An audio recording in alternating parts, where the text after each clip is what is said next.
The reason why I bring this up is because fixed points are probably the only thing that's very consistent with Doctor Who. Doctor Who's time travel is even squonkier than most people's time travels. But Pompeii will always explode. Pompeii will always explode. You can, as long as you leave before Pompeii is exploding, you're fine. Just don't be there because Pompeii will explode. Dane, put it down. Put down the pottery. It's gonna disappear anyway. They won't miss it. Dane, we gotta go. We gotta go. Just me carrying like a huge giant vase, refusing to put it down.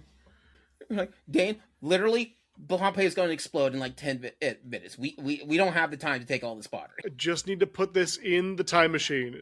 It'll be fine. It'll be fine. It's all fine. We can't fit the amphora in with all 5 of us. Yeah. Dane, why is the vase filled with cats? Don't worry about it. They're cute and I love them.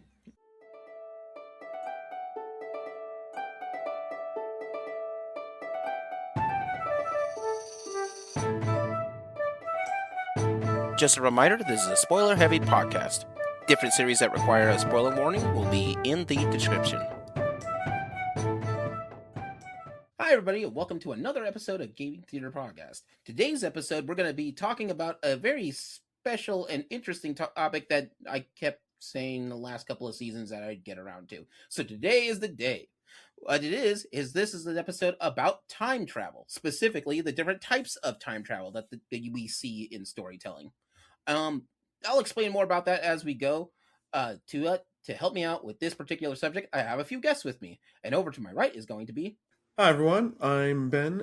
I go by El Penguin on Gaming Theater Presents. I am a constant podcast guest, social media person, a lot of fitness, nerdy stuff all in the same time. I run nerdy classes, do pro wrestling. I am literally the Mexican Japan thinks I am. I'm not wrong. Go Dan. I don't know who's in charge now. I don't know who to listen to. What's up? My name is DandDaine. I'm a charity-inclined TTRPG and video game enthusiast on Twitch and the internet at large, and I am desperately trying to avoid becoming my own grandfather. Oh yeah, that's the thing. I'm trying to avoid any kind of time loop I can get. I'm going to get into some shenanigans. And over to their right is going to be... Hey, I'm Dicey, and I am not one of those dragon girls that is 1,000 years old but looks like a small child, because that's gross. All right. Just a note, not one of those dragons. Which, we thank you for that. And over to their right is going to be... Hi, I'm WG Ashwood, Ash for short. I'm your fancy-focused charity host, and I invented Mozart. Nicely done. You must be really proud. Someone had to. Yeah. One person had to get there. My, I'm president of a celebrity. With that being said, let's take a quick trip over to the magical merch booth.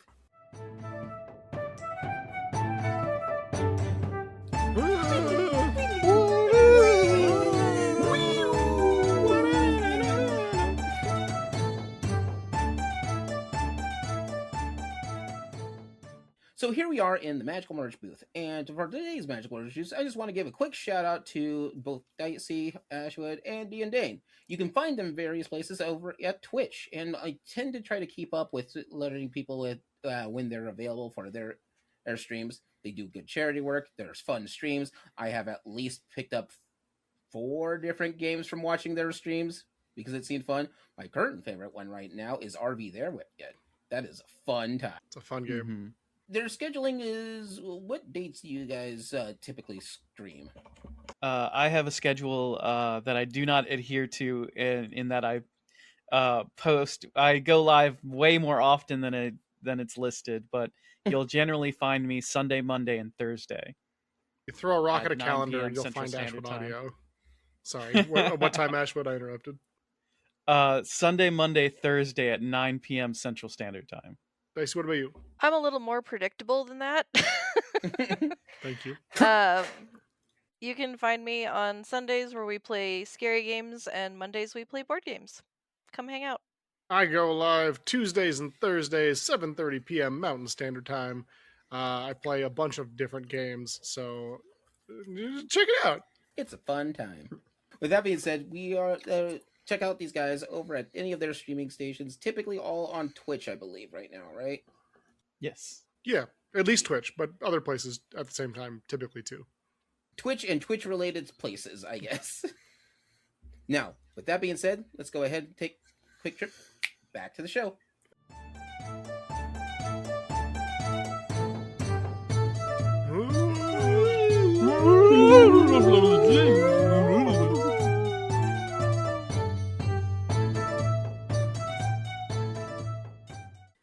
So here we are on today's episode, and as stated before, today's episode is going to be about the different types of time traveling in storytelling. So here's the thing about if you're telling your story as time travel, it is messy. No matter what you do, no matter how it happens, it's messy. In fact, trying to research for this subject alone was a pain because it kept sprinting off into other things that needed to be talked about for time travel with other things. In fact, I've changed the title of this episode like 4 times.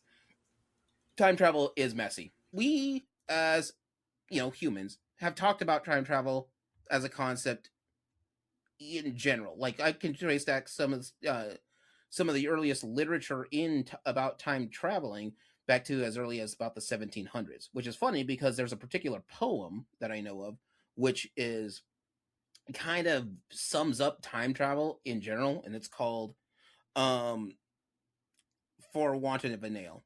For want of a nail, the shoe was lost. For want of a shoe, the horse was lost. And for want of a horse, the rider was lost, being overtaken by and slain by the enemy, all for want of care about a horseshoe nail. So, if they didn't have that nail, we could have totally avoided this whole situation on that. Interesting. I don't know if I've ever thought of that in the aspects of time travel. That's interesting. Yeah. I did not do well when I had to read that poem back in high school. I clearly got the wrong message of this whole thing. But no, that's sort of how a take that I took from time travel and this. So here's sort of the generality. The part that I want to talk about today is how we work with time travel and methods of time travel in fiction. And when I talk about methods, I'm talking about sort of your rules for time travel. Here's the thing. If you have a good story about time travel, there will be rules that is set about time travel. It's just kind of the thing for it. Generally speaking, and I'm not too big in physics, but if I understand my astrophysics right, technically time travel is totally possible, but you don't really have a ship that's strong enough to escape a black hole. So that's a thing. It's a real problem you can have. I hope not. It's an engineering problem. I'm all set. I'm good in my black hole-less life currently. Mm-hmm. Now, I'm also going to try to avoid talking about any of the time travel stories out there where it turns out it's all a dream.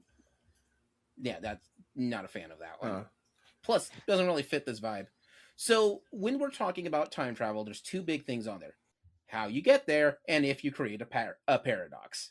Paradoxes should not happen, and they're bad things. And paradoxes normally don't happen because they are...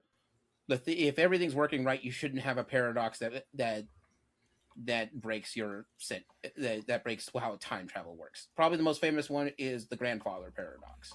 If you go back in time, you deal with your grandfather is unalive for some reason, you're never born. But then you're never born to go back in time again. But then your grandfather and you just get caught in this thing where you can't do that. You may also find out that that's not actually your grandfather, Mm, despite family lore. true. Or as my favorite statement from Fry is, that's right, I did the nasty and the pasty. And as the professor places it, true. And that past nastification is why you are still born today. But at what cost? Saved the galaxy more than once. Yeah. I don't know that it's worth it personally, but maybe that's just me. Hard pass. Yeah. Hard pass. I'm all set. I'm real good. So with this, I have sort of time traveling methods as 6 different ways that you can tell your story. There is more than them. I want that to stress this. This is just the ones I noticed that are easy to put together. There are definitely more out there for you. Not intended as an exhaustive list. It's not. This is a brief look by a bunch of us. So I guess what we could start with is the one that I like to call the permanent change time travel. So what that is if your story, if you picture everything as time as a string. By the way, I'm aware physics doesn't say that. You have time is fluid and it's a messy thing. But for our purpose intent, let's say time's a string, okay? Goes left to right. Left is the past, right is the future. You're in the middle at the present, okay? Yeah, that's string theory, right? Yeah, it's my theory with a string. How to aggravate a Huh. bunch of physicists Yeah. in like 2 seconds. I will say, as someone who's not a physicist, if you are one, let us know what your thoughts are.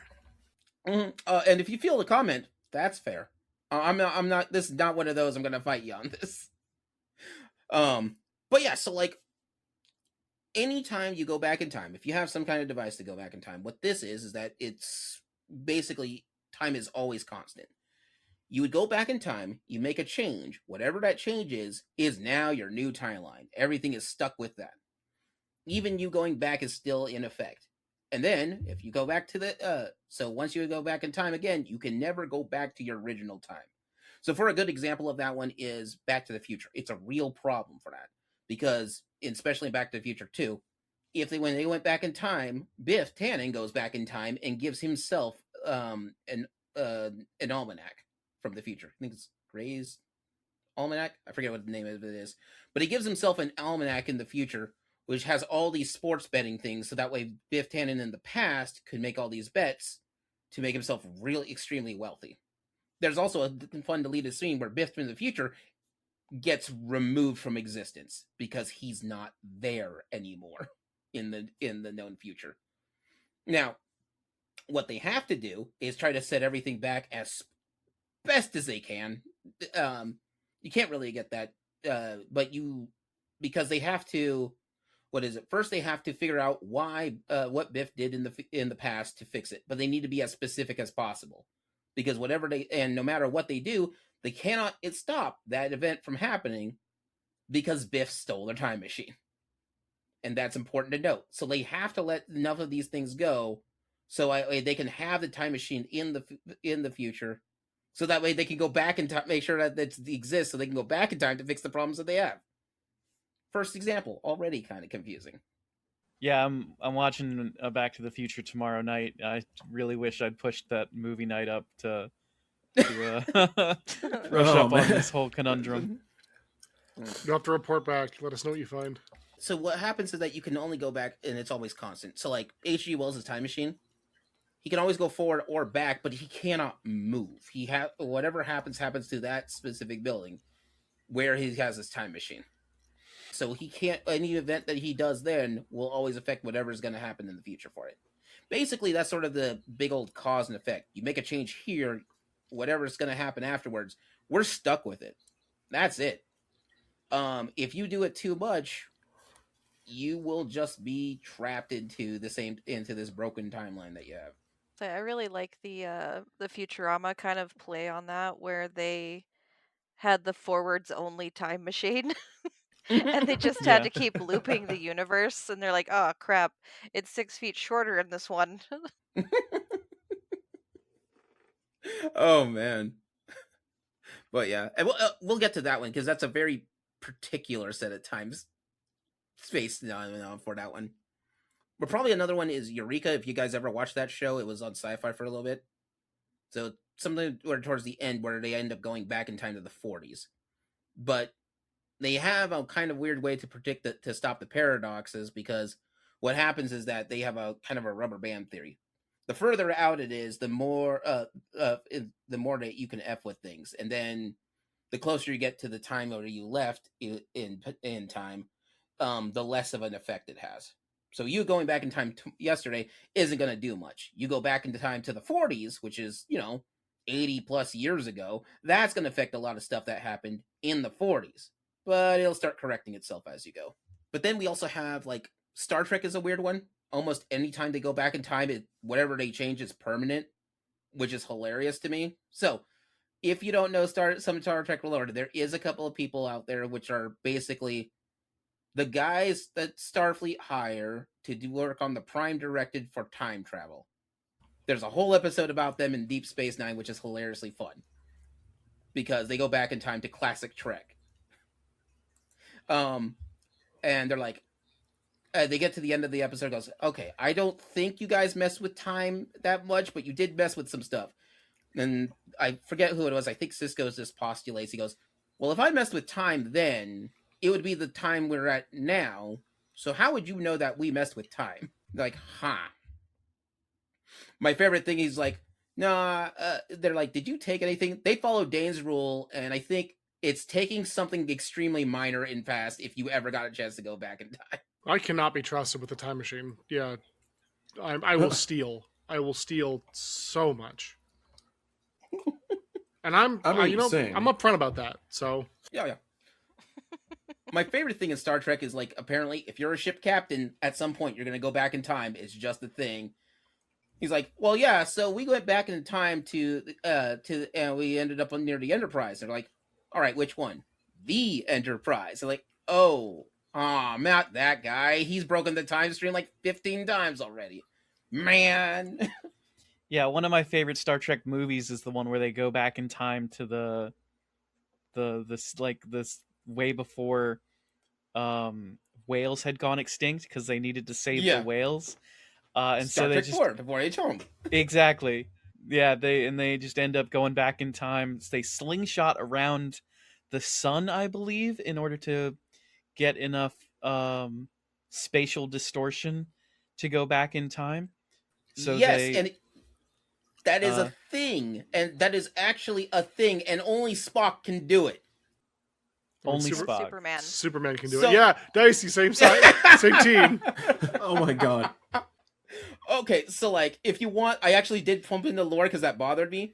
Episode 1, the very original pilot, so not the pilot of Star Trek, the original OG pilot, they were trying to figure out, like, some space time continuum thing or whatever, and it turns out from that episode, Spock figures out how time travel works. Oh, wow. Oh, jeez. And so because of that, he has just got in his head, here's the formula of how to calculate time travel, and all you do is sling yourself around the sun at a very particular spot and angle to make it work. And then you have to slam the brakes at some point. And it's all to pick up some whales. But if you get it wrong, you'll set them apart. Yeah. And remember, and that's how you can pick up whales. Crazy. But yeah, there's also a time tunnel that they can go through as well. There's plans just with a time tunnel. That's just the thing they have. Not to mention Q can just do it. That's true. Well, and I was going to say, was it Voyager? The one where they kept having to do time skips where they were technically moving forward in time because they were jumping various amounts of light years forward, getting closer to our quadrant again. Yes, that was a thing that was happening for it. Voyager is a fun series, but it is not a consistent its lore sometimes. It does its best. They also went back into the 90s. But yeah, so like that, the point for that type of time travel is basically everything's consistent. You make a change, it's stuck. It's permanent. We have nothing to undo that one for it. So the opposite, there is some stories that are the opposite of that, which is a fixed time travel. Whatever you do in the past doesn't matter because whatever you did was meant to be. This is basically destiny. Or if you want a good example for that, Bill and Ted's Excellent Adventure. Let the record show that we have done a bunch of air guitars. Awesome. Bogus. So here's the thing with that, right? It was excellent. To those who want to skip the spoiler, that's fine. I get it. His dad's like, hey, Ted, where's my keys? I don't know. You lost them like 2 days ago. Oh, Ted, if you find my keys, you better tell me about them. They go to the end of the movie. We got to get our friends out of jail. How are we going to do that? Well, I need my dad's keys. Well, we can't do that. He lost his keys like 2 days ago. Dude, we have a time machine. We'll go back in time and steal the keys before he lost them, and then we'll leave it to us here. Where? Like behind this sign. Goes behind the sign. There's a set of keys there. Oh, that's awesome. Yeah, just remember, after we're done with everything, we have to go back in time and get those keys. Oh, wait, my dad's right. I did steal his keys. It all came together. The reason why that's my second favorite joke in that is because my first favorite joke on that is when you start going through the movie, they meet themselves and they have a conversation with themselves. and it's them that convinces them to go back in time. Dude, you're gonna be on an awesome adventure. Also, listen to this guy Rufus. He knows what he's talking about. Then you get towards the middle, like 30 quarters of the way through the movie, and he's like, and they meet themselves, but they're on the other side of the thing. That goes, wow, yeah, this was from last night. Hey, what did we say to each other? I don't know. Let's go find out. They come back, turn around after talking to themselves. He goes, hey, Rufus, yeah, that conversation made a lot more sense this time around.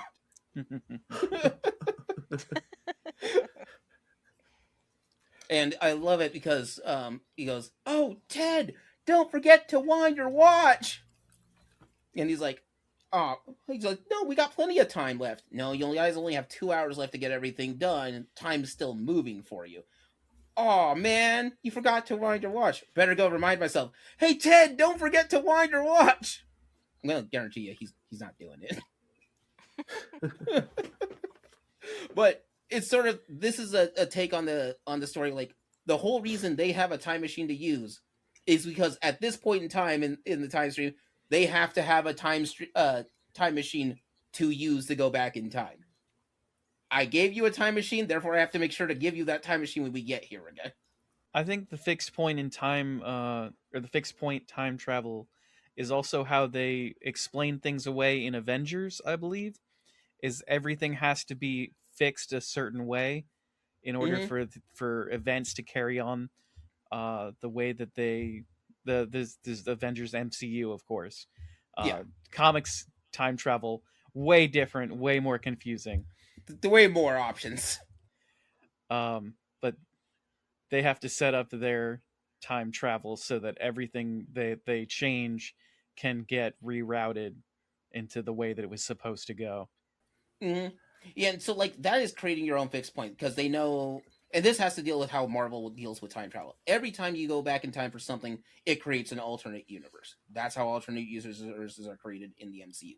Someone goes back in time at some point, we now have an alternate universe. The Avengers don't show up, but the X-Men are there. That's an alternate universe. Congrats. Which means the Cavalrine is real. Yep. It is The Cavalrine is real. and fantastic. But yeah, so a fixed point is basically you do that. Even if you make the Christmas Carol is a good example for that one. Scrooge can go back in time and to the Ghost of Christmas Past, but doesn't matter what he does, nothing's going to change. Wants to steal a plum? Yeah, no, you were going to do it anyway. It's all good. Wasn't that kind of the same with like A Wonderful Life or whatever? Yes, didn't matter what he changed. He couldn't. Everything was just in effect for that one, for It's a Wonderful Life. It's about scaring people into being good. That's a Christmas Carol, not A Wonderful Life. I mean, both. I mean, kinda. yeah, really, kind of both. Like, Yeah, I guess it could be. he didn't appreciate what he had in It's a Wonderful Life. That's true. I mean, what gets people more in the holiday spirit than, trying to scare them straight? Yep, I guess so. That's literally the one that gave us the quote of, Clarence, I want to live again. I want to live again. I love my holiday time travel Christmas moralism. Yeah, I feel like maybe in this day and age we could use some more of that. Yeah, I'm in. Yeah. The next time travel one is also part of the MCU, but not, which makes it more confusing. Speaking of alternate timelines, this is the alternate time travel timeline. That is messy. So, back to our string example, you have one string. That is your timeline. So you can split a little bit of that string and go into a whole different timeline for that one. You have that one event that you can split around, but in order for you to go back and forth in time, you can't change yours, but you could go over to another timeline and go and mess with their stuff for it. That one's more confusing than I like it to be, but that's the only way I could get through the Future Trunks saga in DBZ. Because that's how that works. That's how you can have Trunks in a bad future with the androids, but you still have Goku in the regular timeline and doing all of his fancy shenanigans. I was gonna say, don't forget the future medicine. Yeah, that's also a thing. Saved him from his heart attack. I'm also just thinking of the all the what if episodes and scenarios. Mm-hmm. Each one of those too. And then they get involved with each other. but you are going into another timeline in order to mess with their time stuff. You can't do it with your own.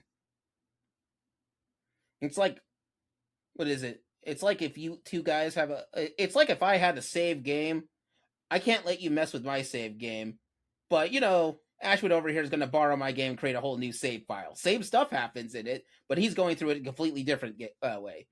However, this is Pokemon logic, so I can trade with Ashwood for some stuff. Oh, hell yeah.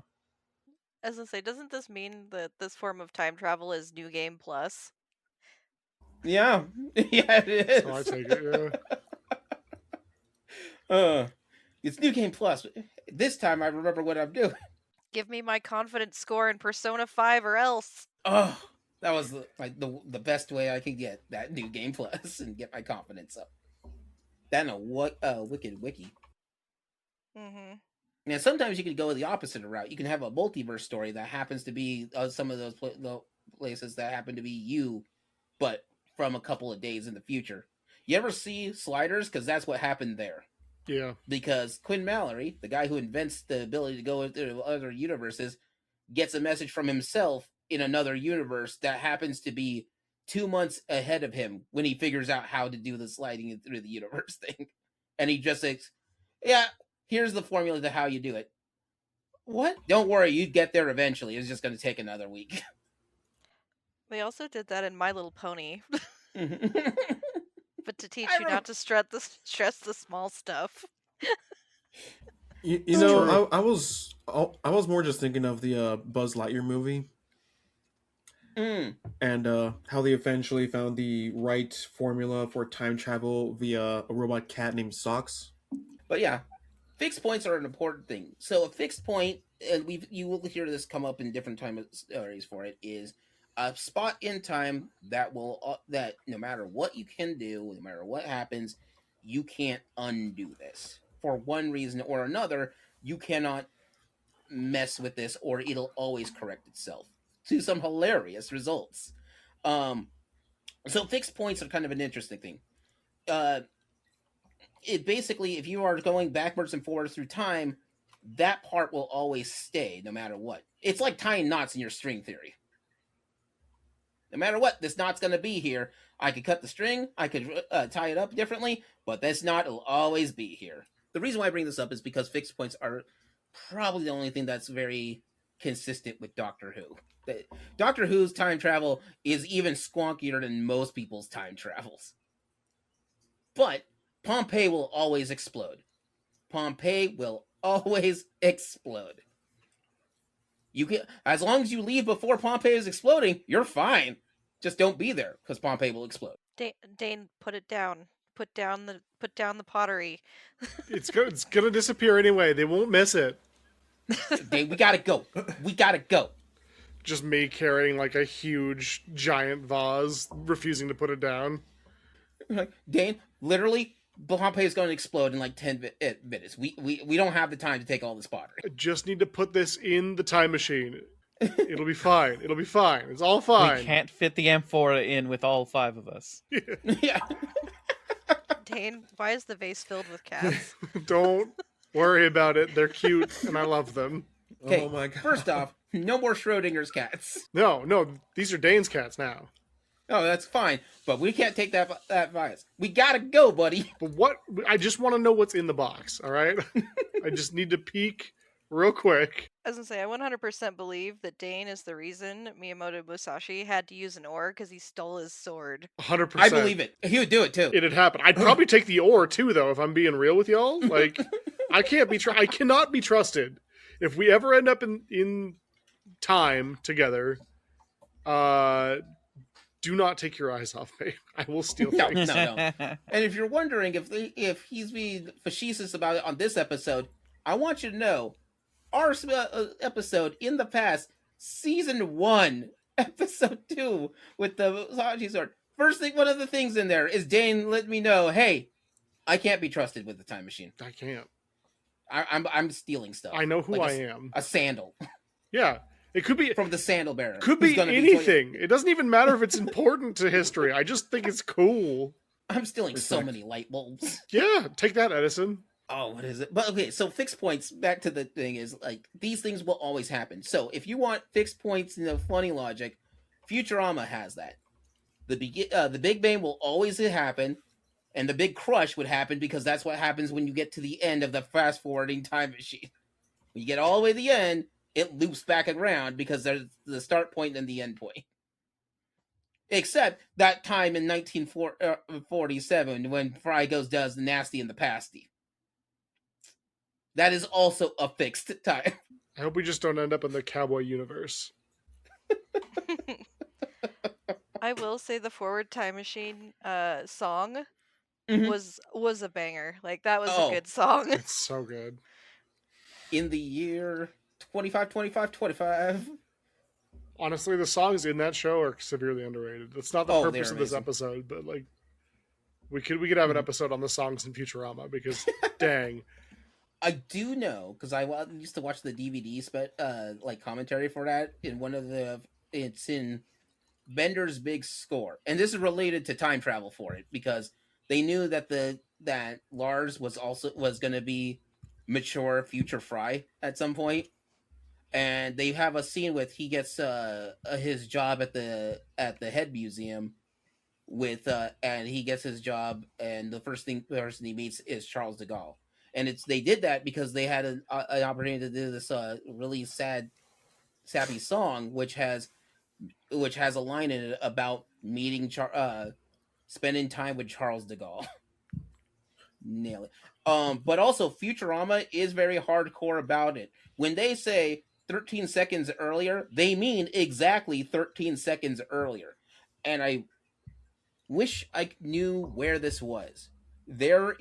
One of the producers took out a pen and wrote a diagram of all the people that exist in the cryogenic lab at that same time, because there's like 4 different Fries and like 3 different at least 1 Nibbler and like 2 different Benders somewhere in there. And he had to take notes for this so that way to give to the animated team to let them know, hey, you can't show it from this angle because you could see Fry in that time machine in that chamber. But he mapped the whole thing out for that. Absolutely wild. Like I'd love to see that. Somebody find it. Somebody find it, post it. The dude lost it. He found I it need to like he know. lost his diagram. He's like, all right, we're gonna have to do it this way. After they finally finished and take it to print, he finds his diagram again. And I think he still has it. So we need a time machine to go back and find the diagram. Mm-hmm. We'll take a Xerox of it. There you go. And then we'll put it right behind Dane's couch. Was this your card? Aha! Incredible. My favorite line from that is going to be the professor going, when they're deciding to attack Area 51, so they would steal the satellite dish. They go to steal the satellite dish, and he goes, "Wait." And Fry goes, "Wait, won't this have weird rippling effects in time?" And the professor is what I would respond with. "Oh yeah, let's take advice about not messing up with the time stream from Mr. I'm my own grandpa over here." Very true. I mean, when you put it like that. But yeah, there's other ones. My favorite thing finding out, and for those who know, one of my favorite movies of all time is The Army of Darkness. But that makes Evil Dead a fixed point time loop. And I'll break it down for you. Do it. All right. Ash goes to the cabin in the woods. He unfortunately recites the stuff that makes it so the Evil Dead shows up, right? Bad things, I mean. Ashwood, why would you do that? It's Latin. I was interested. Yeah, he's not the brightest. He has one good skill, which is fighting deadites. Hey, don't talk about my friend Ashwood Audio that way. He's plenty smart. At least I've got a good skill. He has some skills. Look, if a giant deadite shows up and Ashwood takes him down, I'm just going to assume all Ashes can just do that. That's just like their default setting. I don't know that they can. Groovy. Yeah. That does explain Like, the chainsaw hand, actually. Every Ash canonically can take out Deadites. Yep, that's just what they do. But anyway, our buddy Ashley J. Williams recites the stuff from the Evil Dead. The Evil Dead shows up in the cabin of the woods, and at the end of Evil Dead 2, they send him back into the past, which is where Evil Army of Darkness, or Evil Dead 3 for those in the know, would start. And then they go through their adventure and their shenanigans, and what he does is that he has to leave the Necronomicon behind inside that castle, which later Professor Nobi will find that Necronomicon and bring it to the cabin in the woods, which starts this whole problem all over again. That's a fixed point. No matter what, the Necronomicon has to be there, and Ash always has to go to the past in order to get the Necronomicon to be in the woods for him. Which is funny because this is hoisted by its own petard, because one of the back pages of the Necronomicon is a picture of Ash defeating all of the Deadites, which means had he not done this, he wouldn't know that he's the guy at the end of the book. Yes, I have watched this movie a lot. But yeah, it's not my favorite fixed point story. My favorite one is Legends of Tomorrow. Okay, if don't know how many of you guys have seen that from the Arrowverse, Legends of Tomorrow. Yeah. Fun things. They go back in time. They introduced Booster Gold, which I'm sad to say they didn't have another season because I wanted to see what they would do with Booster Gold. No, they have 2 points that are fixed in points in the Legends of Tomorrow's, or in the Arrowverse's time stream. The first one is the assassination of Franz Ferdinand. In order to do that, to start the fixed point number 2, okay? Franz Ferdinand gets into the assassination, which my favorite part about this is there is a bar that is 10 minutes away from Franz Ferdinand's assassination where they take bets to watch on how many people keeps trying to assassinate it because they keep getting stopped. The universe keeps putting stuff in their way to get stopped. You're like, ooh, so close. He almost made it all the way. Could have been a contender, but he got kicked out early on. Oh, slipped on by the banana peel. No one saw the banana peel there. It's just there. I think one of them is a bullet ricochets off of the assassin and then hits him in the back. Ooh, that's tough luck. And because it's a time loop that's stuck there, nobody really gets unalived or anything. They just keep having the chance to do it all over again if they really, really want to. However, the reason why this can't be stopped is because what happens next. So, Booster Gold is because he goes back in time. It's part of his origins and has messed with the time stream so much that as punishment, he is stuck to watch over this one battle that happens in World War I. Here's the thing. There's a guy in that battle who will be the dude who invents all time travel. Now, why is this a fixed point? Because he invents all time travel. No one can stop him or do anything because there's no time machine to go back in time to stop him and doing anything. He's created his own fixed point by being the only person who can actually make time travel work. Which is funny because they're like, Booster Gold's being punished to watch over something that will never, ever happen. You're saying that the best way to become a supervillain is to invent time travel so that no one can actually stop you. Because as long as nobody else comes up with time travel, you're fine. And they got lucky. All the time traveling shenanigans, only one person figured out how to make the time machine. Nobody else got to that spot first. It's kind of like the real world example would be like flight. There was tons and tons of people trying to figure out how flight works. So the Wright brothers just got to flight first before everybody else did. However, coming up with DC current, that was pretty much all of Nikola Tesla. Nobody else was thinking about that one. Or the theory of relativity, that's Einstein for you. Unless you happen to be Einstein, you're good. So, I don't know if this is a bit of a stretch, but this kind of makes me think of the Final Destination movies, but like in the reverse. So, like, instead of it preventing you from getting to the person, it's like, oh, you didn't die from the car. Here comes, I don't know, a land boat for no reason. Oh no, land boats! Oh, God. It's a big problem in today's society. It's kind of a stretch, but I let land boats get around there. What am I gonna do? Stop them? They can go on land and sea. They're land boats. I think that makes sense to me, Dicey. Where like their fate is fixed, right? Mm-hmm. they are going to get Final Destination. It just depends on what's going to do it. Yeah. Who is going to be the thing that takes it, or who or what is going to be the thing that takes them out? I think the order is predetermined as well, right, Dicey? So that's fixed as well as the order in which that they have to be kind of sliced and diced And land boated. and land voted. Well, and I think in some of the later movies too, it even talks about like if death can't get you and you somehow like procreate, that also goes after all of your descendants. So it's like time travel for death. Like, we're not Remember getting that- out of this one.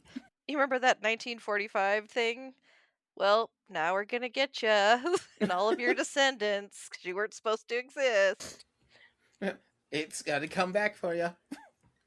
They actually have an episode of Supernatural like that too. Okay, I was gonna say, just like, what wasn't the whole reason that an angel didn't like Celine Dion, and he wanted to stop it by preventing the Titanic from? No, that was a benefit because angels have the ability to go back in time. All right, in Supernatural, they are a limited time travel device. They can never go truly into the future because that's never permanent. But going to the past, they can do that all the time if they want to. So their plan was that one of the demons use their powers to go back in time to go on the Titanic and stop it from sinking, thus bringing thousands and thousands of lives that weren't supposed to be there. Now, as a consequence, Celine Dion doesn't make her hit song and goes as on the soundtrack to Titanic because the movie never exists. Everything is fine. See, land boat. Land boat. When going back in time, don't mess with boats. That's what we learned. Every night in my dreams, I see it. I feel you. They didn't see it because that's why they hit the iceberg. It's true. How about this is a bit of a weird one, but Groundhog Day. We'll get to that one. That's time loops. Fine. Actually, we'll do it now. So time loops are kind of interesting. Is you go back in time to a fixed point only. So this is still dealing with fixed points. Yeah, it's still dealing with fixed points. However, you can't. There's not multiple fixed points, or there's not other fixed point. You yourself will only go back to that fixed point. In Groundhog's Day, he always goes back to Groundhog's Day at the beginning. Even if he stays alive even if he doesn't do something that ends, I forget, if he does nothing, the day still restarts, right? Yeah. He tries a bunch of different things, right? From falling off a building to, doing everything different to doing everything the same. He pretty much tries everything initially. Yeah, he tries everything at some point, and he just sort of it's the same day over and over and over. I think he goes back to sleep is what it is on one of them. Is the reset point? Yeah. Or no, but I mean when he does nothing for the day. I think he rolls back over and goes to sleep and then wakes up the next day, which is the same day. Oh, that reminds me of Welcome to Derry. There's possibly the concept of time travel in the It universe. Yay! Don't yay that. I don't want clowns time traveling. Thank you. I mean, it's only kind of a clown. It's mostly a spider. I know what I said. But Dane, imagine how many clowns we could fit in the time machine. Well, if I can't bring my vase in the time machine, why do I want clowns in the time machine? Because we can fit like 6 clowns in here, but you've got too many vases. Who wants that? I don't want one clown in the time machine. I like a clown. Ben might. Okay. Ben, you can have one clown. That's only fair. Yay. 1 clown per vase, but you can't exceed 4. Equivalent exchange. Okay, we gotta go back in time and build a bigger time machine so we can steal more things from time. You go back in time, leave me a note, Leo, get a bigger time machine. We need the Doctor Who time travel technology, okay? Oh yeah. Just hear me out. Just this tiny little outhouse. We open it up, boom! It's like a mansion inside. We can bring all the vases and clowns we want. We'll call it Time Bandits.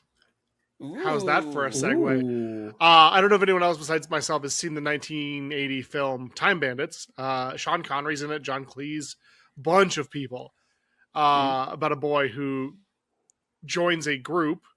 Maybe joins is a strong word, but is a part of a group who bounces through time stealing objects. He's there, is he good. just bouncing through time stealing objects? Is he what your dream is? So he I mean, kind of, yeah. He loves, I think, the ancient Greeks. And if memory serves, he through some. It's been a long time since I've seen this movie, but he Mhm. ends up stumbling onto this group of time bandits who travel through time, hopping from point to point, where they steal things. 100%. Oh yeah. Yeah, I'd be a time Oh. bandit for sure. I just imagine Ashwood being like the Indiana Jones of like, it belongs in a museum, you have to leave it here, and like slaps the vase out of your hand. Now no No. one can have it. Like, That reminds Ashwood, me don't of- be a square. Let him have his vase. Speaking of Indiana Jones, as a quick aside, there's a Whitest Kids You Know sketch where they're auctioning off one of Peter Frampton's guitars, and a guy dressed up like Indiana Jones stands up and goes, "It belongs in a museum." And he's like, "Sit down, Mr. Jones. This guitar was Peter Frampton's. We're okay to sell it." He sits Yeah. down all grumpily. You guys keep talking about stealing objects, and I'd be the person that would like want to go back in time and like bird watch to learn like how they cooked things. Hmm. Oh, that Like go sounds so steal fun. historical cooking secrets. I'm just saying that's still theft, and I'm here for it. Yeah. We We're still can doing steal this. cookbooks, Dicey. I'm okay with it. Oh my god, we can be the inventors of pizza. But I'm not Italian. Neither were the original pizza makers. As far as we know, we invented it by going back in time and introducing pizza. God, I hope We just happened to do it in China. That would make all this worth it. So basically, this never airs because we all traveled through time, and this is just like a giant confessional. Yeah. You know, It'll air when the time is right. if we're not careful, and this is another movie I know we're going to talk about later, but if we're not careful, we're going to get Time Cop called on us. Yeah. Yeah. You don't want con cops on. I don't. There's so many movies with time cops and shows. Like Star Trek has time cops. True. Star Trek has time cops. Time Cop has time cop. What? I don't believe it. Time Trax is a time cop. Time Trax is a short-lived 90s TV show about a cop who goes back in time to arrest criminals who also went back in time. I think that was the plot of Looper too.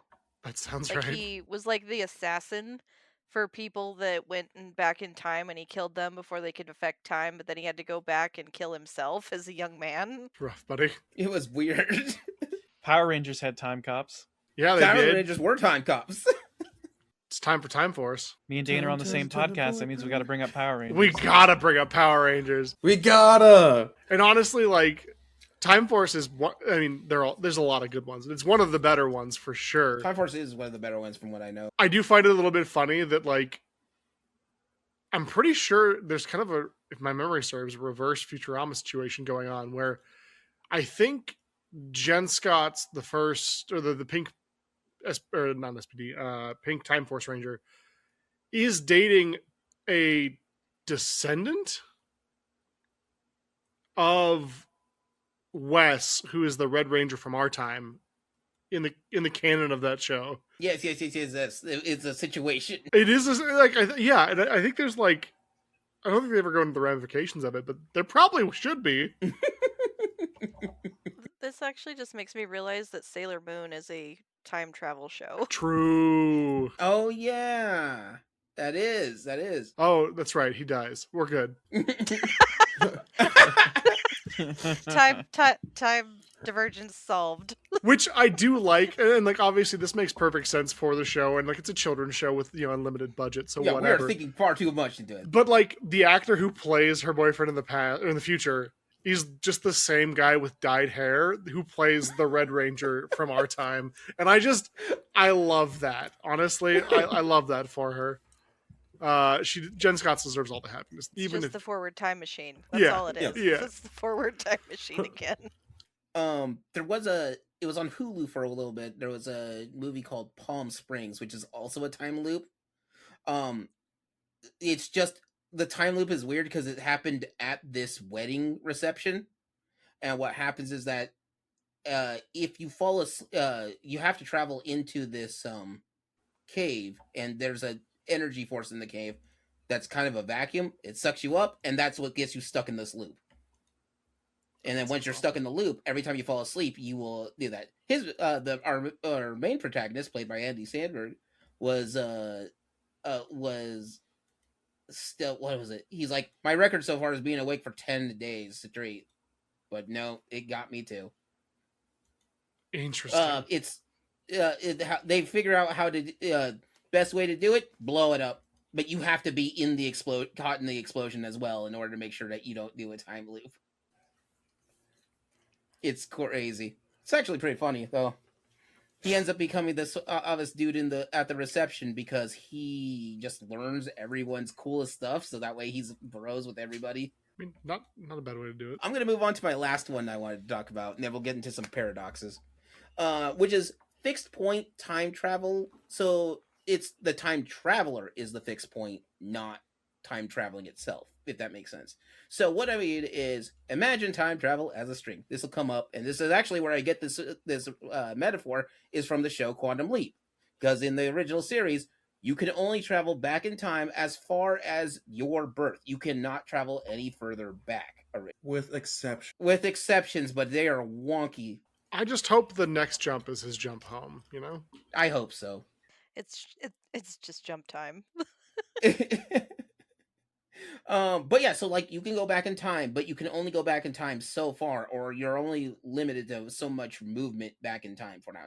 There was a show on UPN. I'm aware it's not a great network, but it was a thing for a while. Then you had a string of stuff. Sometimes you had Star Trek Voyager on UPN. Sometimes you had Homeboys and Outer Space. You did not. The amount of quality on this is like rolling the dice on that. By the way, Homeboys from Outer Space, one of the worst science fiction shows I've ever seen, and I can say that because I watched I watched like a whole season of it because I was dumb and there was nothing on TV for that exact time frame. Literally the first I've heard of it. Yeah, I gotta look it up. But they had a show on there called 7 Days where the main character could only go back in time 7 days tops. And it's funny because like the way they know that the time machine is working is because he literally has to call them to let them know, hey, your time machine's working. He has a special phone number and an access code, so that way people believe. So they're like, what's this code for? It's called Conundrum. It's like, yeah, you call this phone number, you call Conundrum, and basically and as they put it, whatever you tell us is gospel, because it's basically you're from us, or you've got information from us in the future. And the main character is somebody who was put into an institution, but he just happens to have two things that they needed, which is the time machine is so rough that people have to, in order to pilot it, you have to have a high enough pain tolerance to be able to put the thing to actually land the stupid thing, and you're no guarantee that everything that you have will actually work and come back with you. So yeah, it's rough. So he goes back in time for it, and the only reason why they kept him in the program is because unlike all their other pilots, not only could he take a bunch of punishment, but he also turned out to have eidetic memory, so he could just memorize most of their stuff for it without the risk having to accidentally lose any of the documentation that it hasn't been made yet. My favorite part is like they know that he's gone back in time is because he moves. So he goes back in time, and wherever he is in the normal time frame has to go to where he is when he's going back in time. So he's actually just disappears for a while until he calls him. Yeah, I need to be picked up over here. That's wild. I need an Uber. You don't know what that is yet, but But yeah, so like that's one. Another fixed point, Galaxy Quest. Never give up. Never surrender. They do have time travel in that, but they can only go back in time for 13 seconds tops. That is it. And it's just back enough in time to fix a mistake of some sort, but that's about it. You want to go back in time to even further? No, 13 seconds tops. Can't get this any further. that reminds me of another show called Travelers. Oh, yeah. Where people jumped into people from the future had like some horrible dystopic future where like all the wars broke out and the usual. Mhm. And they would like send their consciousness back in time into bodies of people that were destined to die, but they could only go as far back as like the last traveler to go back. So they could never go like earlier in time. That's interesting. Mm-hmm. Yeah, it ended up having the same scaling problem as most shonens, where it's like, uh-oh, power scaling, now what? What it's like to go beyond Super Saiyan. Oh, Beyond Ultra Super Saiyan. Super Ultra God Mode Super Saiyan. Wasn't that also how time travel worked in the X-Men cinematic universe? Is they could only go back in time if you were alive, and So they sent Wolverine back in time to prevent the assassination Yes, Yes. yes. of Trask by Monique. Mystique. No, I like Monique. Oh no, what did I better. say? I like Monique What did a I lot. say? You said Monique. I said Monique. Oh no. Yeah. It's like The actress in Precious? That's what I... my god. You know, Oh no. that's so good. just take my nerd card. Just take it. I mean, props for knowing who Monique is. Yeah. I feel like that deserves. Oh gosh, that's so funny. I've been imagining this string the whole time, so I just got my words mixed up. Yeah. No, see, Ashwood's from the Theoretical timeline where the Moesha actress Monique played Yep. Mystique in the X-Men. I'd watch it. What's that? Me from the future? Dang it, wrong 16 seconds. Yeah, true. I'm too late. It's already happened. He already said Monique. Oh man. What's a good one on that one? I did love Turtles 3, Yes. the live action movie. Oh my god. I'll be honest, I watch it. It's I have fun with it. it's my favorite one. I will not say that. The The first one's my favorite. Of the I Turtles. understand I'm in the minority, and that's fine. So you gotta understand. Yes, the villain sucks in Turtles 3. 100%. 100%. But they travel back in time to Japan Yep. where they steal things and then they come back to the future. I'm not seeing a problem here. It has like all It is a very validating movie. TMNT plus all of that. That's good for me. Like even young me was like, yeah, no, that tracks. Yeah. That's what this is who I want to be. And you know what? And it worked vice versa too, because one of the samurais went back and he had some very stylish shorts. True. But I don't know if you guys Oh. remember, the only reason that works is because they had to find 4 people which are the exact same size and weight as the turtles. Yep. So if you're curious, each one of the turtles weighs roughly over 230 pounds. Which means those samurais were stacked. Okay. Well, slow your roll, Leo. Some of us are maybe a little bit more than that. So Dane, that's not a great time travel because you need to have somebody who has the exact same size and shape, or size and weight, and happens to be also in Japan at the exact same time. That's true. And holding that scepter. So I happen to be around like 230 pounds. So one of the turtles feel like Depends on your canon, though, but in general, each of the turtles is over 200 pounds plus, because most of that's shell. Makes sense. But the thing I always thought was funny with that one is, yeah, they could go back in time as long as somebody else is holding the scepter at this exact at some point in time in their life, and they're both having to hold the scepter. For like Freaky Friday switching it. If you're wondering why there's a whole thing about time travel over this, there's actually a reason, and it has to deal with deeper Turtles lore, and I'll get to that and if I ever do an episode about specifically Turtles in Time, the video game, because that's where part of it starts. Can't wait. Love Turtles in Time. The other one is Chrono Trigger. Mhm. Chrono Trigger, when you go back in time, you can only go back in time in very specific parts of going back in time. There is like, you don't get to go back in time like 3 days ago in 1999 AD. You can only go back to 1999 AD at the site of Armageddon. That's it. Lava shows up. You're donezo. And you want to go deal with the boss of Lavos? You can deal with them at any time. You just always have to go there on that day, specifically. It's important. There is no getting around that. Most of the game is you trying to get around that. Prince of Persia is an interesting one because you can only go back in time a small amount of time. Unless you have all the sand, then you can go back in time for about a couple of days. Yeah, I think it's pretty You have to have crazy all- that, like, he jumps off a cliff and I rewind time just for him to jump off a cliff again. So I'm pretty sure that's a fixed point in that game. That's a fixed point of mistakes. At least in my experience. I cannot tell you how many times I was like, jump off a cliff, try to make a jump, miss the jump. Okay, it's fine. I'll just rewind time. Rewinds time to the moment that I jump off the cliff, killing myself yet again. It's okay. Yeah, You're like, ah, Now it's Sure. a canon Okay. event. fair enough. I think that's me in every video game because I just go quick load. I died. Quick load. quick load, quick load. Aw. No, there's Try to take it in the shoulder this time. no shame in saves coming. That's for sure. Before we get towards the end of this episode, because this is going to take a big chunk, we're going to have to talk about paradoxes. Paradoxes are things that should not be. They do not. Time paradoxes are just a thing that should not be. My favorite, an interesting one is like the bootstrap paradox. This is, let's say, Dane wants to steal stuff, and so he gets inspired by this episode to go build himself a time machine.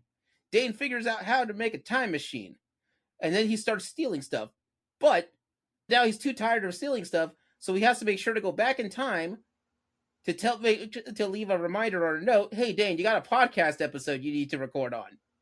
So that way he will make that time machine. He's caught in this loop because he's the reason why we're doing this in the first place. It's a lot of power. It's a lot of power that goes nowhere. I never thought I'd get this far. So this is your fault. It seems that way. Hi, everybody. This is Leo, the Geek Scorpio, over in the editing booth, and I wanted to stop in real quick to realize that this was a bad example of a bootstrap paradox. A better example would go like this.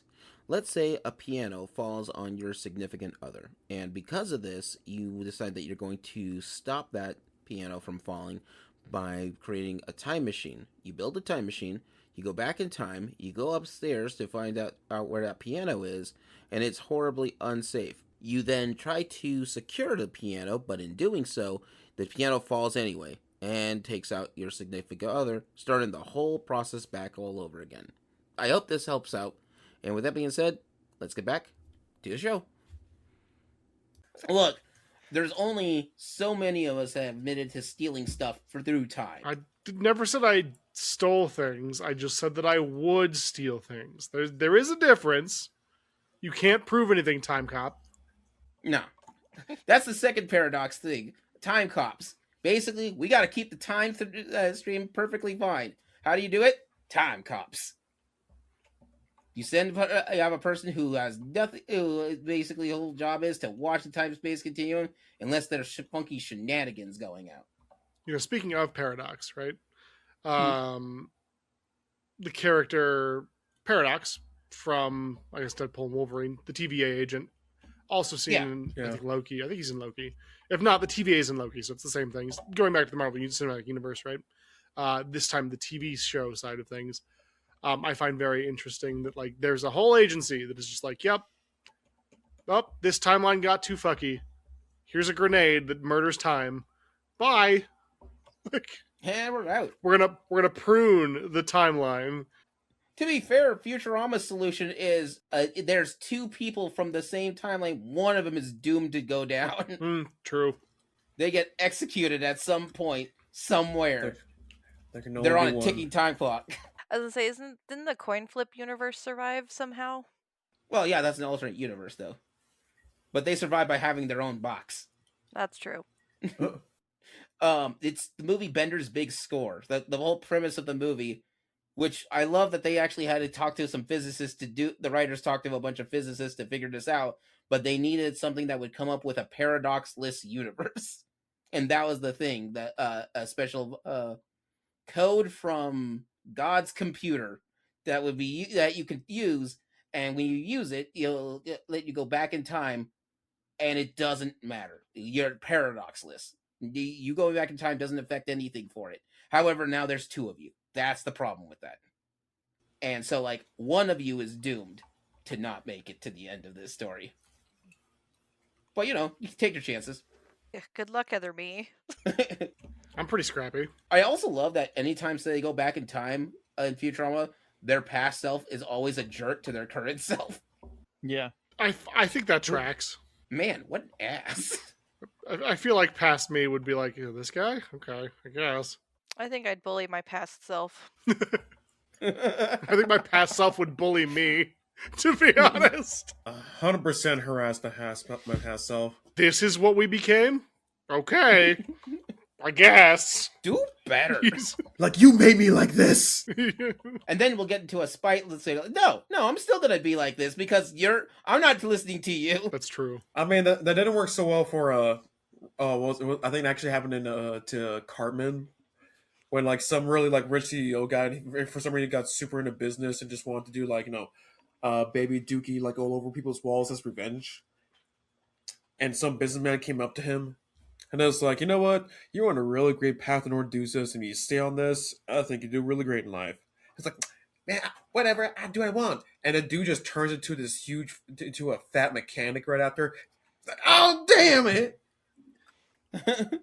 Oh yeah, fast Yeah, I Cartman. I remember remember that.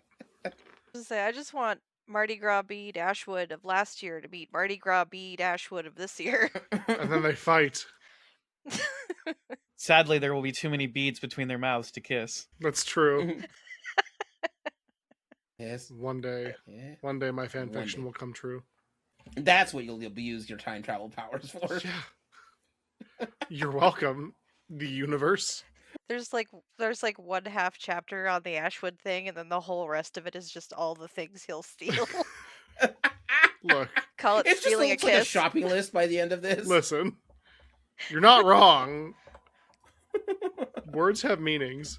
But yeah, sometimes you have a self-correcting paradox, which I always found this is the way I interpreted the Terminator series. Okay?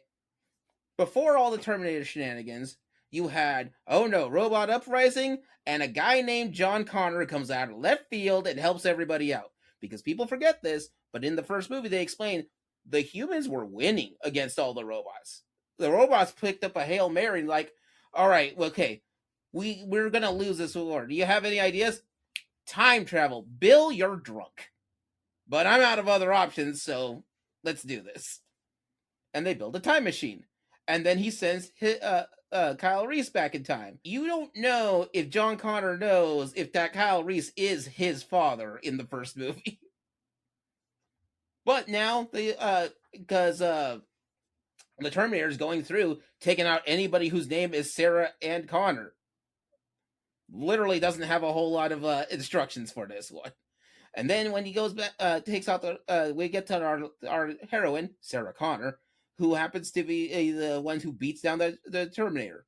Here's the thing. At the end of Terminator 1, what's left behind of the Terminator is a microchip and a hand, which lets them build Skynet. And because of that, well, now John Connor is born. But the way that I understood it, every time it happens, at some point, that machine, that Skynet has to be able to make itself, or else no time travel happens. And they have to have John Connor, or else no losing the war to make time travel happen to make sure that they exist. And then you get to, after about Terminator 3, I stopped watching, I'll be honest. At that point, I cut off all the time streams for it.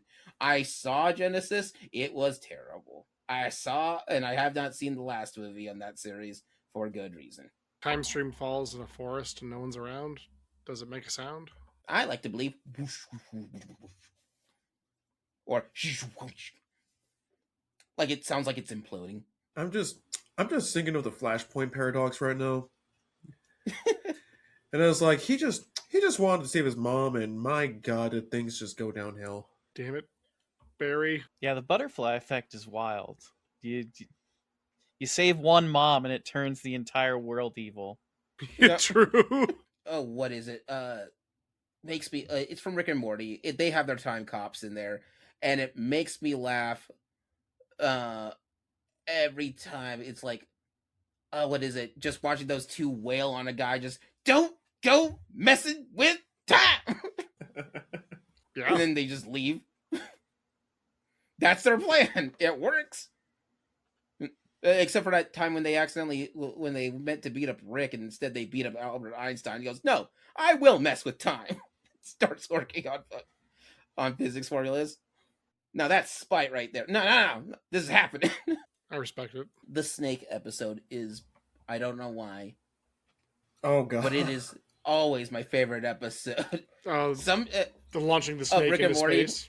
When they have a snake into space and they have to go, they start a whole time war and it becomes this whole thing. Look, sometime I'm trying to remember that I need to invent time travel so that way I can fix this problem. Snake jazz. That's Snake true. I forgot about snake jazz. Oh my goodness. Yeah, that snake jazz. It sounds amazing. Oh, for Yeah, stupid. sometimes you just need to speed by a cop and let the problem solve itself. Yeah.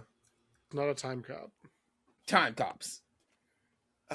Those are the biggest paradoxes I know. Time cops make it it'll fix itself at some point, or don't be your own grandpa. I'm trying not to. Try not to. I don't want it. All right. I think that's all I've got for this time travel episode about time. Any last thoughts on time travel? Okay, how about this? Or for funsies, if you could go back in time and steal something minor, this is important, has to be minor, so you cannot steal a major thing. Like, let's say you want to steal, I don't know, Eddie Van Halen's guitar. You can't do that. It's Eddie Van Halen's guitar. You can steal the guitar that one of the roadies has. That's fine. He's got more. Yeah, I'm just taking a roadie's guitar. But that may have been his only way to afford medical treatments in the future when his kids sold it, you monster. He's got other guitars. I'm not stealing Eddie Van Halen's guitars. He's still Eddie Van Halen's roadie, as far as I know. But yeah, if you would go back in time to steal a minor object from something, what would you do? I know what I would do, and no one could prove it, but I would want to go back to the 60s and steal Stan Lee's pencil. You know, the one he wrote Spider-Man with. There's probably better options, but that's the one that popped into my head. But what happens if you steal that and then he doesn't make Spider-Man because he doesn't have a pencil? He works for Marvel's editing department. He can get another pencil. I mean, but what if he doesn't? Oh, no. This is the important part of this. It has to be minor enough that he will still do what he's doing. You can't steal Musashi's ore. You could steal Musashi's sword because he's got like 4 of them at any given point in time. I mean, just steal the ore after. Or Like- the other ore. You have the other ore. Yeah, why not? Makes sense to me. He doesn't need both of them. That's true. The guy rowing the boat might. He's already there at the island. He doesn't need both boat ores, right? Yeah. There's 2 boats, by the way. They'll figure out how to get back. Yeah, it'll be fine, probably. I'm assuming so. Okay, so I'm somewhere between Musashi's other ore, Okay. and I went with apparently Stan Lee's pencil. So there's, I think, what my real answer. Well, maybe not real answer. So in campaign 1 of Critical Role, they have a die called the Golden Snitch. Unfortunately named after, something that we don't speak on. But it was left in a car and stolen at some point. And so I would love to go back in time and not steal from the cast of Critical Role, but steal from the thief who has stolen from the cast of Critical Role. But I'm it's in. a bootstrap paradox, Dane. Because if no one steals the golden No. snitch, then you're the only one there to steal it. Oh no! No. He can still do that. He has to wait till after they steal, Yeah, and then he steals it from that guy. yeah. No, Fuck but that if guy. no one comes to steal it, it's because Dane's the one who stole it in the first place. That That's would be the paradox. egg on my face for sure. my Oh God. no, I'm the problem. But then also you'd have the die. True. But at what cost? Oh man. By the way, that is an episode of DuckTales, and it does not work out well for everybody. I don't want to be a ducktail. Woo! Oh. All right. What about you, Ashwood? What would you minorly steal from the time space continuum? I guess I would go back in time and get Augustus Scoffier's boning knife. Because I need a new Oh. boning knife, and I feel like it would be a cool story. Because I need a Yeah. new boning knife. Like one does. I got this. Awesome. What was it we were talking about? Like, it was we were talking about it in the episode for about the Matsu. I can't remember the name of it. Masamune? The sword, the Masamune sword. Yeah, Because anything that's made by Masamune, the swordsmith, is a national treasure. Yeah. And we were talking about, what if he just has a bucket of cheap knives in the back? So he's like, yeah, I made all of these. They're of great quality. I just don't really need all these knives. 100% would steal that as well. Would steal those. Also, Ashwood, I know who Augustus Gloop is, but for the people who are listening at home who may not, who? Augustus Gloop is the fat German child who falls in the chocolate river of Charlie and the Chocolate Factory. I did not know he was known for knives. Escoffier is a French chef, widely renowned as one of the fathers of gastronomy. I see. Yeah. Man, he came a long way from falling into chocolate to there. That's crazy. Yeah, about 20 feet. Terrible. What about you, El Penguin? So my mind immediately goes to wanting to take something the day before a horrendous disaster is going to happen. Continue. I have concerns. Hold on, because the inner history lover of myself will think, what if I just happened to be in the Library of Alexandria and just cleared a whole shelf, and I was like, what are you going to do? I'm leaving. You want to do the same before tomorrow? And there's bounce after that. They're like, yeah, smart. What happened there? But also, after that happens, like, oh my god, we don't have any records. And I'll be here, want to bet? Just start strolling right in.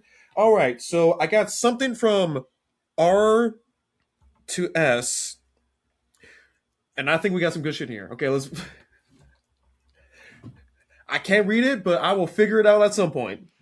Makes sense. It's the sentiment behind it. All I got is maps. Maps are great. Maps are great. Yeah. They can show us the world. Stealing from the Library of Alexandria. Nice. I should have done that one. That would seem a lot more bigger in scope than my petty generosity, the petty usage of this. I'll stand by it, though. I'm already in a time machine. Might as well do two things.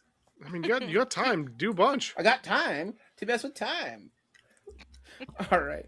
Dicey, what about you? So I would either want to steal like a piece of sushi from like Kyoto back in the day when it was originally invented, just to try original sushi. Ooh. Or I would like to steal one page of the Voynich manuscript when it was made, just to see who made it. Nice, good call. I would go with the manuscript over sushi, because we've gone to many places with sushi. But if you're going there from day one, you're trying out their not so great mix at this one. Or it was but perfect. Then you tried it. And well, and sushi was bigger. Yeah. I was to say, sushi was bigger then because it was more of like a portable meal. So that's where I'm like, I don't know, it'd be kind of baller to be like, I tried that. It's like, I'm one of the sushi OGs. It's like the people that drank the glacier water, right? It's like, we found this jug at the bottom of the ocean and it had liquid in it. We may have drank a few drops after we put it under the microscope. Got there eventually. But this is a lot safer than that. Let us drink the coffin water. I'm just saying, what's the worst that could happen? Vampires. I mean, vampires. That's a risk I'm willing to take. Are vampires technically time travelers? It doesn't count if you just sleep your way through it. That's Rip Van Winkle. Well, I just meant because they keep living. Then aren't we all time travelers? Just at one constant rate? Or are we dancers? We're all stuck with a forward time machine. We can't go back. Curse you, nostalgia. That's okay. My favorite joke is my favorite thing is from Bill and Ted's Excellent Video Game, where if you're, no matter what stage you're on, the reason why you can find any item is because the guy you're playing as, let's say it's Ted, Bill's using the time machine on the other side to get all the stuff to leave behind for yourself. That's like just what he does. So he's like your buddy from over there. I like that. I'm my own Deus Ex Machina. Also, in that video game, Bill and Ted are the time cops. Oh, how the mighty have fallen. That's the plot. You go back in time to find the guy who find somebody who's not in the right place, and you're like, hey, you got to go back into your time, Al Capone. Stay in the 20s. You stay out of medieval England. This is not your place. I will throw a pudding cup at you if you don't get back in line. one of them becomes John Wick, so Mm. That's that true. seems like a fair trade. Did you ever hear that little rumor? It's somebody's headcanon that was big for a while. It's because Ted's dad always threatened to send him to military school, and John Wick is what happens when they don't go back in time to get to actually form the Wild Stallions. Instead, he goes to military school, gets this training for it, and becomes John Wick. That would be awesome. like as a fan theory, love that. That's a fan theory causality. Also, there was nowhere I could slot this in, but I just want to say it because one of my favorite time travel movies is Kung Fury. Yes. Yeah. Hell yeah. It's so good. We're gonna hack our way through time. Triceracop. When are we? You're in dinosaur times. That explains the laser raptors. Oh, I keep forgetting how out there that movie is. It's so It's good. such a great watch, though. And now a song by David Hasselhoff. Right? Dude, I actually keep that in every single class mix that I do, and they don't have a choice because I love Kung Fury and I need to play True Survivor every damn time. The only way to stop El Penguin from playing True Survivor, right, your next fitness workout, is to go back in time and somehow stop him from putting that on there. That's the only way to stop it. There you go. You'll have to stop me from experiencing Kung Fury as a whole. That's madness. You must experience Kung Fury. Because That's here's a the fixed thing. point in time. Which would also make keeping the song in here canon to my event. No, somebody could steal your stuff. I can't stop people from showing you Kung Fury, but there's a chance that somebody could stop you from having that song in your play mix. And I could just add it back on. Yeah, I didn't say it was a good plan. At all. I want you to know this. Again, the only way to stop it is to completely prevent me from experiencing anything Kung Fury. I just imagined somebody like coming out of the dark, like out of an alleyway, just like attacking you with magnets, so it like blanks your phone. No. And here I am busting out my laptop like, that's right, I got the YouTube mix on it. And they're like, second magnet.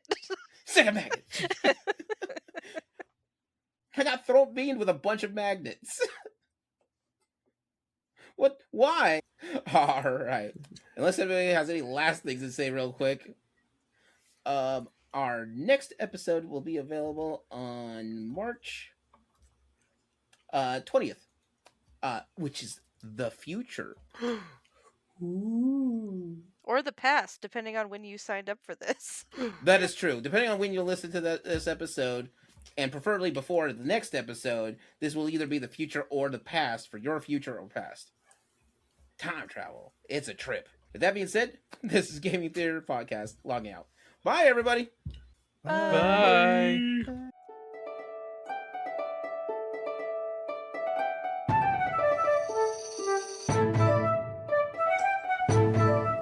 Gaming Theater Podcast is hosted, created, produced, and edited by Leo Garcia, the Geek Scorpio.